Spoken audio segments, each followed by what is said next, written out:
be. I mean, What are you guys talking about? Jimmy Kimmel. Jimmy Kimmel really came out and made some negative comments about like. So YouTube just came out with their gaming streaming service, or their streaming service for gaming. Yep, I saw that. And Jimmy Kimmel made a comment about how he can't believe anybody sits around and watches people play video games, which got the gaming community in a huge uproar against Didn't Jimmy I Kimmel. make that same comment like a long You're time not ago? Jimmy Kimmel, though.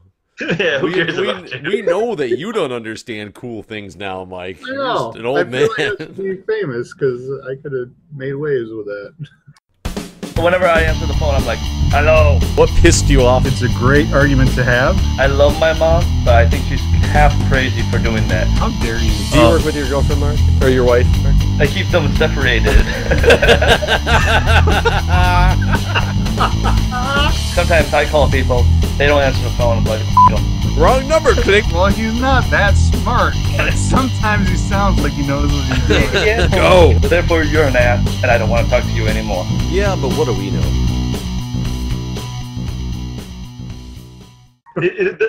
That reminds me of two things. One was King of the Hill when Bobby's talking to his dad. It's like, Dad, why do you gotta hate things that you don't understand? And he says, I don't hate you, Bobby. It's like, and that's soccer, Dad. And the second thing that comes to mind when I heard him like bashing people watching people play video games is, what the hell do you think people who watch sports are doing? That's what a lot of the more subtle outlash toward him was, because there was people like, especially from the Call of Duty community, really were like telling him to like go get ass cancer and like all this like ridiculous things. Yeah, like, but like they say that to crazy. each other too, right? Well, yeah, probably. So next up is Jimmy Kimmel reading mean tweets of himself. That'll be He does- awesome. Because those are so funny. To me, that's the funniest part of Kimmel's show is the mean tweets segment. I'm really shocked in the entertainment industry that he would make comments like that, because obviously not having an understanding of how big the gaming community is and how big like Twitch and the reason why YouTube started their own gaming service, like, and things like that, because it's huge and up and coming and getting more and more and more popular every year, like significantly popular. I'm really surprised a guy who's that big in the media doesn't know that. That's where it's baffling. So and his demographics. Right. His demographic Right. is the younger people that actually do watch these videos. So It blows my mind. it's weird to me too. Like, okay, so I didn't hear Jimmy Kimmel's quotes. You guys sound like he was like totally extremely bashing everyone who watches those things. And I guess I've never done that on this show for sure. Because to each his own, you know, I don't care. But I don't understand it either. Like, so on the obviously I've talked on here, I'm not much of a gamer anymore. I used to be, you know, for sure. Mm-hmm. But now, like, on the rare opportunity that I have some free time, I'd much rather be playing. Like, I still don't understand the desire to watch other people play. Like, I don't get how that would be. Do you ever watch a movie? Have you ever seen a movie in your life? Yeah. So think of what this side of the industry is. It's like a movie that, especially in the streaming community where you're doing it live, it's like a movie that you're having interaction with the actors as the movie is being made. One that I don't agree with that, because you're playing a game that you yourself could play, and if you've played it at any point in time, it's not like a movie where you're getting into a storyline that you don't know what's ahead of you. some games aren't storylines, and even the ones that are, if the person you're watching doesn't know the story and you do, sometimes one of the priceless things that you're watching is their reaction to something that happens, or how they figure out a puzzle and how to get somewhere, and watching somebody else's thought process behind that. It's just looking at things from a different side. So you've touched on two things that I also don't understand. So part of that sounds like the whole reality TV fascination, which I don't get into at all. All right. What you said, you might watch somebody solve a puzzle you don't get. Well, at that point, I'm just cheating playing a game No. I didn't say solving a puzzle that I don't get. Though people do watch that for they get stuck somewhere and they want to see how somebody else does it, and people have walkthroughs specifically for that. What I said was you like to watch somebody else solve a puzzle to see their thought process behind solving it. It took me 2 hours because I couldn't figure out this part. How is this person that I've like grown and connected with and feel like I have a connection with because I've watched their streams for a while, interacted with them during their streams? How do I feel that they're going to solve something like this? I'm just giving an example. Right. No. And you know how we are. Like, I'm not attacking you in any way, shape, or form. I don't understand. Jimmy Kimmel. Well, right. Well, I mean, yeah, I don't to further explain, like, there's people who read the Game of Thrones series, or what was the actual title, like Fire and Ice series or whatever. And it's the Game of Thrones series. Right. One of the titles is Fire and Ice. Yeah. No, the Fire Ice is the series. Game of Thrones is like the first book, I think. Technically, I'm not sure. I haven't really read the book. Nerd. Sure. Anyways, besides the point, people read the books and they read the Red Wedding, right? And they know, man, something's really big and shocking is going to happen. So when they're watching HBO with their girlfriend or boyfriend, they know what's coming up. They know what there's going to be a huge reaction, and that's really enjoyable to see sometimes. Like what's going to happen, but watching somebody else react to it is also really enjoyable to watch. Well, let's also get into this part, Mike. What Mark brought up at the very beginning of this.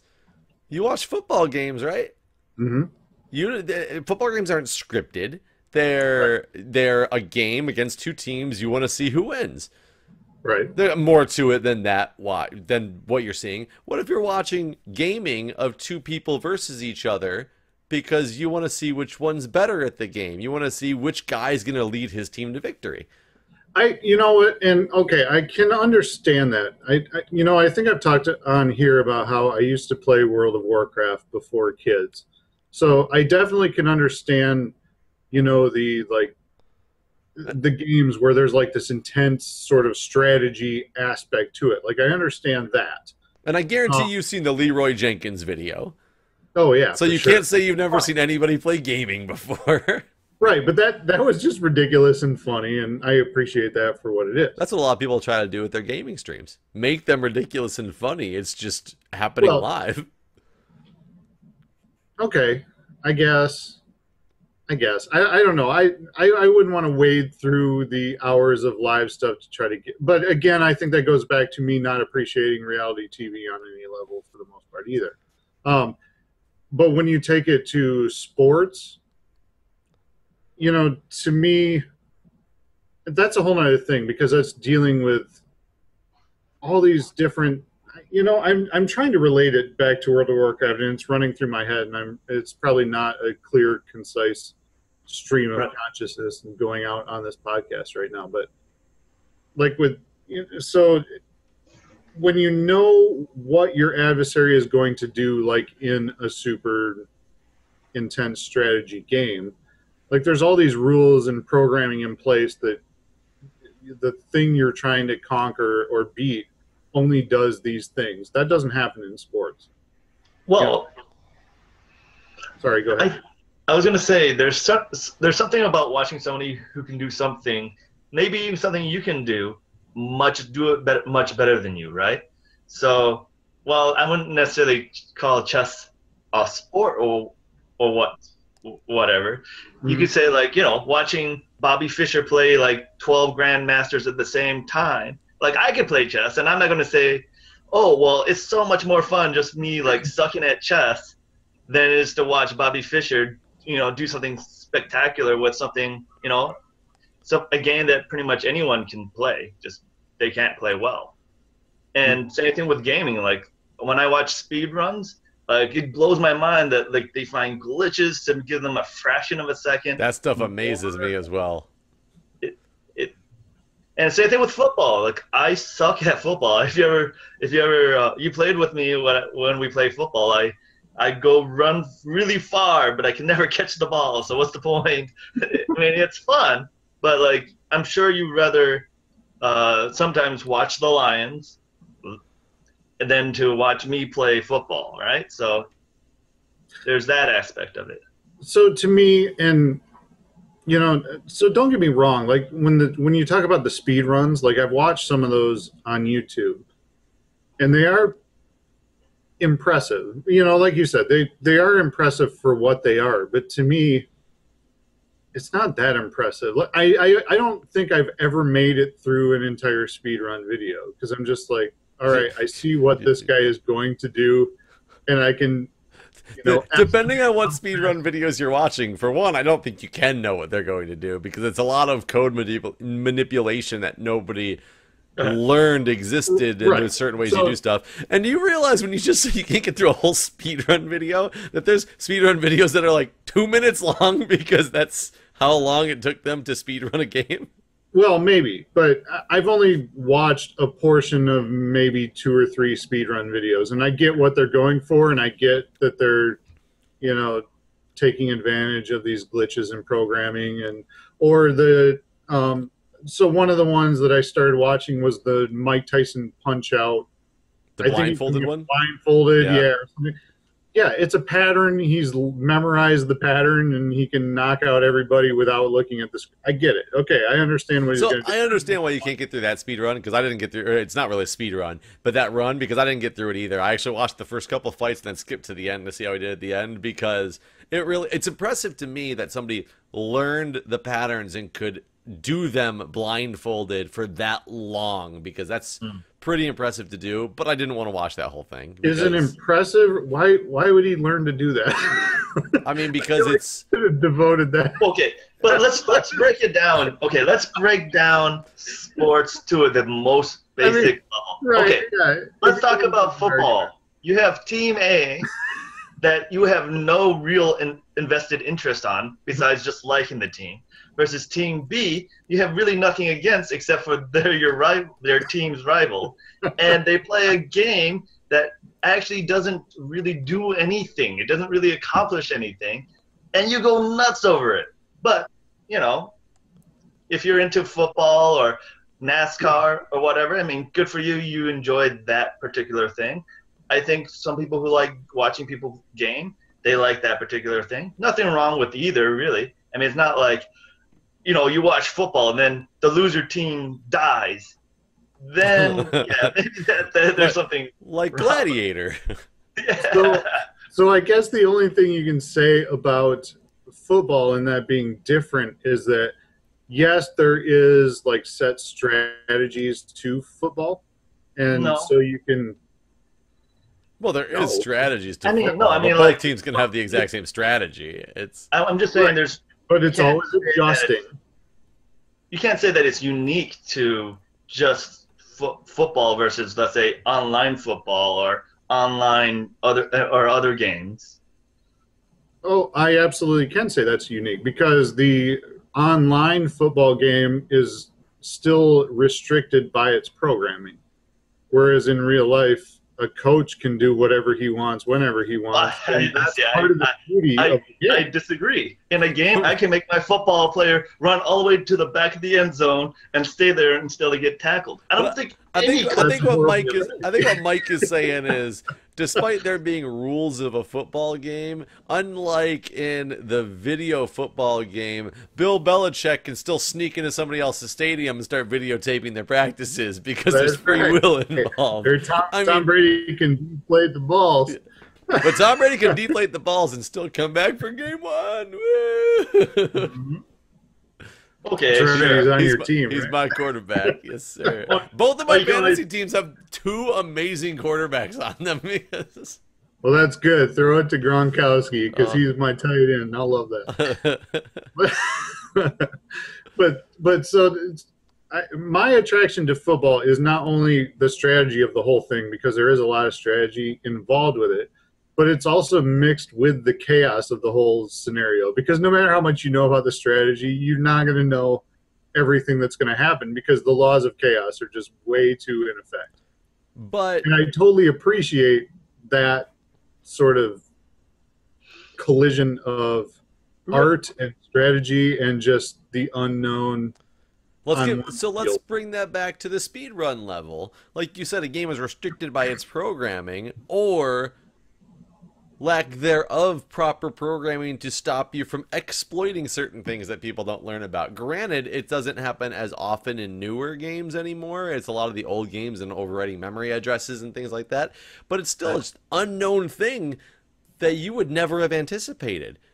It's just the same thing as having free will, quote unquote, but you have to just do it in a certain way to get it, to make it happen. And every once in a while you hear about things that are like things made into the game, Easter eggs made into the game that's been going like 10 years, people playing it consistently. Had no and then idea. somebody just discovered, And it's funny because, so it brings up like a couple different reasons on why I like to watch videos on gaming. Is one, I will watch it because I like to see the new speed run that just happened. How did they all of a sudden make Super Mario World? How did they get a faster one all of a sudden with one of these new exploits that they found? Another one is I like to watch old games that I used to play and watch. I've watched, actually, like, sat down and watched full playthroughs of an old game that didn't even have commentary, just because I was like, oh, the nostalgia of doing this, and oh, I remember this, and oh, I forgot about this, but I don't want to play the game right now. I'd rather watch somebody else do it. I know they're going to get to the end and see how they did everything. And another thing is, I just find some people that I enjoy their commentary so much that it makes the game even that much more enthralling to me, is because they're making jokes or they're saying things that are just like, they talk about something that I'm like listening to a podcast. There just happens to be a video game instead of the pictures of our faces playing in the background. And sometimes it's also like playing the game with your friend. Like, I play games by myself quite a bit by myself now. And it's not nearly as much fun as having somebody even just watching with you. Like, Jeff, you did the video on the Stanley Stanley Parable? Yeah, the Stanley Parable. And I was laughing my ass off playing it, but my wife didn't want to watch. And I'm just playing it, and, it's really fun. But it would have been like 3 times more fun if I had someone there, laughing with me. Or same thing when going to the movies. Sometimes going to the movies with someone is just more fun. And one thing, I think we've talked about this on the podcast before. So it's not like I'm saying, people who watch these videos are losers, because that's not what I'm saying. Because it is what you're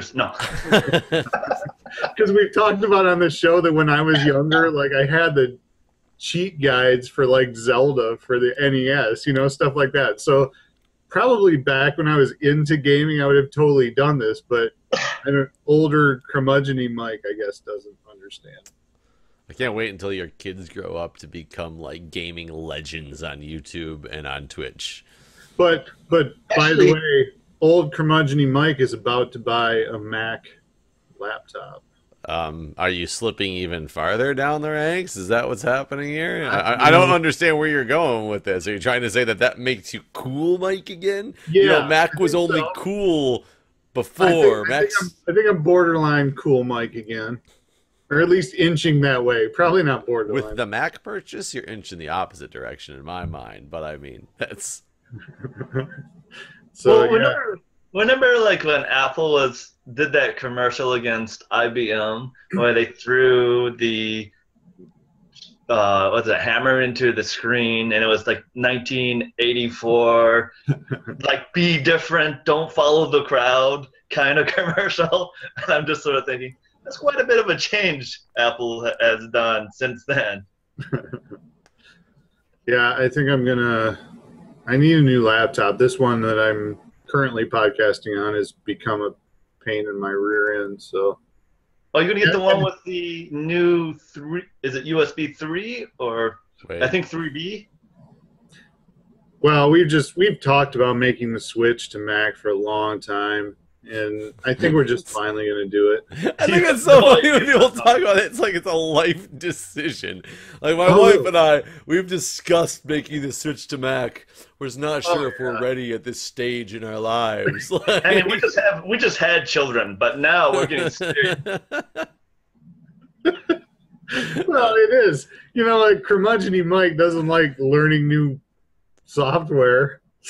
I will probably never own a Mac, but mainly because they're expensive, and I don't like the fact that they're expensive. I got a Chromebook because it was a cheap new technology I could play with. I love my Chromebook. It doesn't do as much as I needed to for something, so I still have I actually use my work laptop, but I also just recently bought a really cheap tablet so that I could have something else if I needed to have something on the go and didn't have my work laptop with me. So go to my Facebook page, like right now. I posted something about this, about how I was considering buying a Mac. So and your I Facebook page, facebook.com/Jimmy Kimmel. I basically told everyone to convince me to buy a Mac. And so if you start thumbing through there, and actually Mark is on, Mark commented on it too. But so when you talk about it being more expensive, so if I were to buy a $450 regular PC laptop. I'm going to your page right now. Yeah, it gets you what, 2 to 4 years of life before you, like, actually this one I'm on is 3 years old and I'm ready to cash it in because it's been nothing but a pain.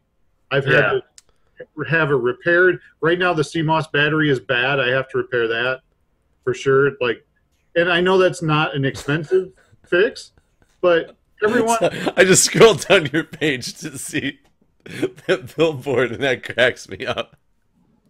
The what? It's a billboard that says, "This year, thousands of men will die from stubbornness." That somebody came and graffitied, "No, we won't," over. Yeah, that's my background picture. But sorry, that caught me off guard. So anyways, when you talk about this laptop has lasted me 3 years and cost me roughly $450.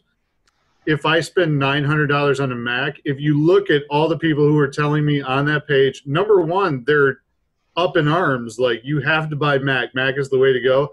They're all telling me they've had their Mac for 10 to 12 years. Oh, you're talking to Mac fanboys who are telling you that their Mac will last forever. I am so shocked that this is what they said. Who has owned a Mac for 10 to 12 years? People can't even get through their iPhone contract without upgrading to the new iPhone just because they want a freaking upgrade. Nobody has a Mac for 10 to 12 years that still functions. Well, okay, so I did have a MacBook for quite a while, and I was actually using Windows on my Mac for quite a bit. So hardware-wise, on the MacBook, I have treated that laptop per se the shittiest. Like, it's almost like I had a vendetta against this laptop. I mean, you got wine poured on it, somebody threw up on top of it, I dropped it several times, it was chipping away at the edges. I would take it to work and I wouldn't necessarily handle it with the utmost care, but it was pretty damn tough. The only problem that I had with it was that power cord. And it's a problem with all Mac products. I don't get what the hell they're doing with their power cords. But I had to replace that 4 or 5 times because it would just, get slightly bent, and then it would short circuit, or wires would like melt or whatever. So I had to always keep freaking replacing them. So it was a fire hazard. He's burned down 3 houses. However, the laptop, it's running strong. But the laptop itself was really good. I mean, I ended up stopped using it because the keyboard stopped working. I think the wine finally got to like the memory circuit, or I don't know. I only stopped using it because after the 3 houses that burned down, the keyboard just stopped functioning, and I figured it was time to upgrade. I think the wine finally soaked through. My Mac was an enabler. Like, I would drink, it would drink. It was getting to be a serious problem. And that's why I'm going to buy a Mac. I mean, Mike, if you and your wife are ready for the plunge, you talked about it, you got your finances in line, you've understood the culture change that comes with purchasing a Mac, and that you have to have all new friends and shop at actually, stores. that was part of it. Like, it sounds like there's no culture change now because they offer programs that let you just dual boot Windows if you want. The dual booting is definitely a nice feature in those. The ease of dual booting a Mac has always been quite a nice feature. And I do see a lot of people that really do use their Macs and like their Macs, but every person I see with a Mac always has a Mac that's less than 2 years old. I've never seen somebody bust out a Mac and be like, "Oh, I love my Mac. It's greater than 3. Never seen it. I know that one of the strongest people, and if you look at that post on my Facebook, his name is Brad. He's actually the tech director at several churches in the area, and he does all kinds of computer type work. And he's one of the strongest people telling me to get a Mac because that's what he swears by. And he's done both. So I mean, there is compelling arguments both ways. I was leaning Mac anyway, and I told people to convince me, and they definitely did. And by the way, if I were to put up a post saying, convince me to stay with PC, do you think there would have been, what, 6 or 7 people who would No, I don't think PC adamantly argue that I need to stay with PC? I think you have Mac fanboys and then Mac haters. I don't think you have PC fanboys as much as you do, you know. Right. Well, it's also split up though, Frustrated PCs. because the reason why you hate your laptop is partly to do with the brand. And the laptop that I'm using now is also that similar brand. And I'm looking at a freaking white vertical line on my screen that I on this laptop that I had for a year. Now this one, I didn't put wine on it. This one I treated a lot better than my Mac, and it's been giving me problems since like the 3rd week in. See, ironically, this one has been a pain too. And ours is the same brand, but I would challenge you to find anybody who owns just like a regular, PC laptop who doesn't have problems with it within the first 2 weeks. the tablet that I bought is officially an unbranded tablet, so I can avoid that. It's the brand called unbranded. I like that brand. No labels. No, my last laptop that I didn't have from work lasted me for a long time. It was a Dell, and it lasted me for a good 7 years before. The reason I stopped using it was because I got one from work. I started using it because the old one was slow. But I've also had laptops before that quickly met their demise and did not move on anymore. So I've seen the problems, and I definitely have seen people very happy with their Macs, and I can't get over that I never see people with old ones, despite what you're saying. People have them for 10 to 12 years. I've never seen it physically, and they're so expensive and so proprietary, and that's what Well, we'll see. I mean, I'm in a situation where we're financially sound enough that we can make this investment, and if it's a terrible situation after we do it, I'll make sure I'll let everybody know. How about that? And myself and the doctor girlfriend, we're going to have to work for a couple more years to be financially sound enough for that Mac investment. We'll have to discuss it and then see what life decisions we would like to make. I guess, Mike, though, I agree with you. It's one of the more expensive purchases that you'll make for your household. It's not like I have to really think about this spoon. Will I get it or not? Who cares? It's a spoon. Right. But when it comes to something that might cost thousands of dollars. I think it is funny though, because I will think long and hard about buying a laptop or something like that, and $500, and I'm like, I gotta do all the research and get just the right one because that's a big investment. And then in the next week I'll buy $500 worth of shit that I found online that was on sale that I think nothing of. I'm just like, oh yeah, this thing was $80 and it normally costs $150. I'm just gonna get it right now because I know it's cheap. Oh, this thing is another $50, and it just I do it all the time. Yeah, and that's exactly our point, is that my wife and I were talking about this one that I'm on right now. I'm pretty sure it cost $450 or $500 for this laptop, which it hasn't lasted us any time. It's been 3 years. So when I talk to a guy who works with computers for a living and says he's literally on Facebook, telling me that I need to go Mac on a Mac computer that's 12 years old. Well, guess what? When you have one that has lasted you 3 years for $500, that works out the Mac is much cheaper over a long timeline. So we're going to give it a shot, see what it goes, It's not that actually that big of a deal now that I think about it. Because when I went to college, I bought myself a laptop, was an Apple, that cost over $1,000, and I'm thinking, that's about $1,000 to $2,000 for sort of mid-range laptops back in the day. Yeah. I mean, laptop prices have changed a lot since then. Yeah. So like, you know, when you spend more than $500 on a laptop, that seems like, oh, now it's really expensive. What I do find funny is you already have an iPhone, right, Mike? Yeah. My sister, she's one of those people who she'll jump on a bandwagon and just like ride it like you're wrong if you don't, believe what she says. And I remember I went home a couple of years ago. I went home, visited my parents, and my sister was like, "Oh, we just all got a family plan together. I got them on our plan, so we all have like this really good deal." And I decided that, I got them all iPhones because iPhones are great and they're wonderful. And I'm like, okay, I don't see why you went the iPhone route instead of like other things that I know my mom really liked this phone for this feature that I know the iPhone doesn't have, but whatever. Like, they don't use their phones for too much crazy stuff anyway, no big deal. Right. And she went on and on and on with me about why I need to change to an iPhone and how Android sucks, and she can't believe I'm still with that, and I should know better because I'm a computer guy and a tech guy, and how I should know all this stuff. All of a sudden, I don't talk to her about phones since then. All of a sudden, I see her a couple weeks ago. My mom and my sister came and visited, and my mom pulled out her phone, and I was like, "Oh, you got a different phone." I was like, "You got an Android now." And she's like, "Yeah." And my sister's like, "Yeah, iPhones suck. I don't know why anybody likes them. It was the worst choice like we ever did. We kind of got forced into getting the iPhone with the, the way the discounts worked last time. So I'm so happy to be back to Android." And I was like, what is going on here? Well, I do like the iPhones.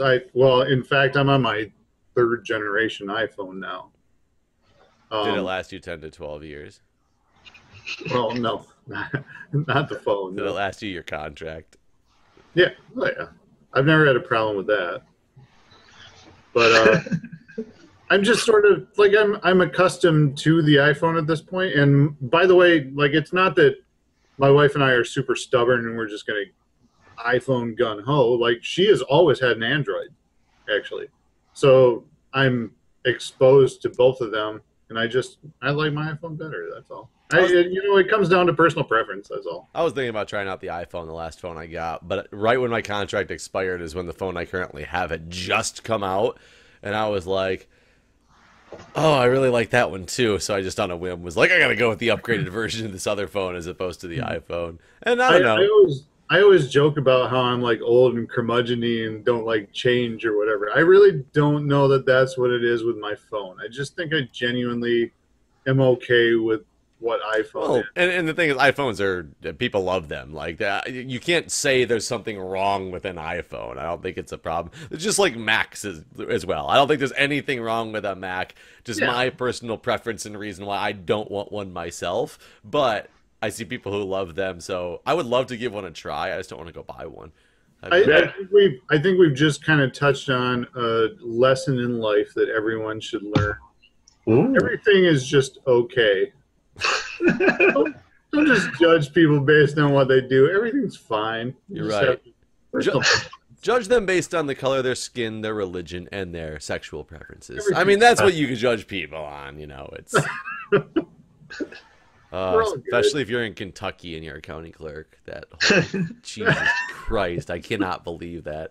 She's a great person. I love the backstory with her though. Like, it's such an interesting situation she's in, and have your opinions about her. I do think like this whole public shaming of her is probably going a little bit overboard now. I don't at all. I don't see. Whatever. She has her opinions. She's sticking with them. She can't use her opinions in the position that she's in. I'm not defending her. I'm saying, because like, do I think she should be in jail and be fined for not doing her job? Because that's the rule, law of the land? Hell yeah, I do. Do I think she also deserves, like, basically a good portion of America shaming her? Not quite. Or the other half that is like, rooting her on? Not quite either. But I do think, like, let's be sensible about what's actually happening here. Do you think it's something that shouldn't ever make the news? Like, nobody should know that that's happening if they don't live in that area? Is that what you're saying? And for those who don't know what we're talking about the county clerk in Kentucky who refused to sign the gay marriage licenses saying it was against her religious belief, even though it's a legal thing.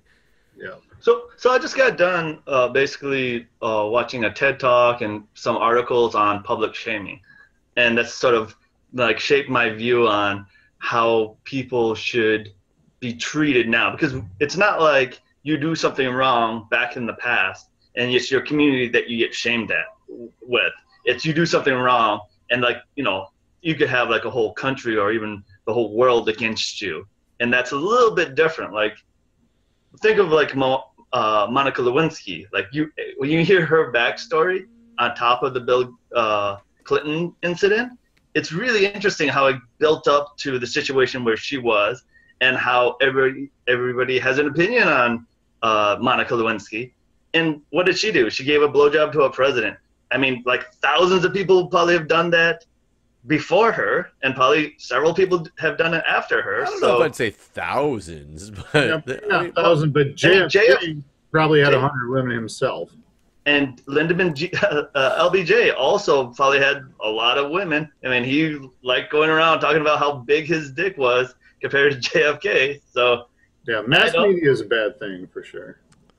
I mean, it can be good and it can be bad. I just don't necessarily think this clerk, you know, needs to necessarily be like a head figure for this topic or whatever. But what I was trying to say earlier is her backstory is what's really interesting, because she's a born-again Christian who beforehand had 3 divorces, was married to a person, cheated on her husband with a guy that would be her husband number 3. She had babies from husband number 3, not husband yet, while she cheated on husband number 1. Got remarried to husband number 2. Husband number 2 adopted husband number 3's kid, thinking it was husband number 1's children. And then she divorced him and married husband number 3. And then she found... Who turned gay. Then she found Christ, and she's like, this is my beliefs now, and I'm sticking hardcore, and like with the religion, and you know, good for her. She has new convictions, and maybe I don't necessarily agree with them, but you know, she's like, I have this stance, and I want to stick with it. Okay, but it's just sort of like. And all this, also, she's going to force everybody who gets a marriage certificate to enter into polygamy with somebody else. Well, yeah, it's just sort of interesting. It's just a really interesting backstory. What needs to happen is if you have like a situation where you're not able to do your job fairly, you need to step down or be able to be removed. Like I saw this, it was like a satirical comic. I wish I could remember who to give credit to. I believe it was on Twitter somewhere. Okay, but Jimmy Kimmel. Jimmy Kimmel. But it was a fast food worker. We actually talked about fast food earlier. So it's some kid behind the counter at a fast food restaurant saying, "No, I'm sorry, you can't purchase that because I would be contributing to your gluttony." And it was just like, you know, it's the same sort of scenario where it's like, really? Especially that he called it gluttony. Well, you know what I find really interesting is her, because the way U.S. laws are, because she's an elected official and she can't be fired. She totally Rob Fording us, like, you know, Rob Ford from Canada, who's been the crack smoking Tommy boy. Yeah. And America's like pointing at Canada, like, ha, look at this guy. He's a joke, but you can't get rid of him. And he's, you know, doing crack while he's on the job and, you know, breaking all kinds of laws. We're sort of in a similar situation now. And that's why I think it's good that there's a public shaming part of it, because it gets the story out there to show, like, not only be careful on who you elect, but it gets it out there to, and it shows other states and other counties that might have the same issue, that you can't get away with this. Don't act this way. Yeah, precedence is being set. Precedent is being set. Precedence. Yeah. But I don't like someone being like, I want the precedent set, but I don't like people being made an example of. Like, now she's going to be associated with this whole situation. She should be. She's the one taking it up on her own hands to go against the law of the land. Go ahead and shame her for that. Right. But like, let's say like somebody's caught in prostitution, and then you publicly shaming that one person. Their arrest record's going to be public. That's- And they're not an elected official. If they're an elected official, sure, put it out there. If it's some random person, no, you don't need to make it national news. Nobody knows who they are. But if it's an elected official, it's different. It's well, look, guys, this is a good topic, but we got to go. We got to go. We're out of time. All right, guys. We'll see you next week. All right. Take care. All right. I got sort of intense news.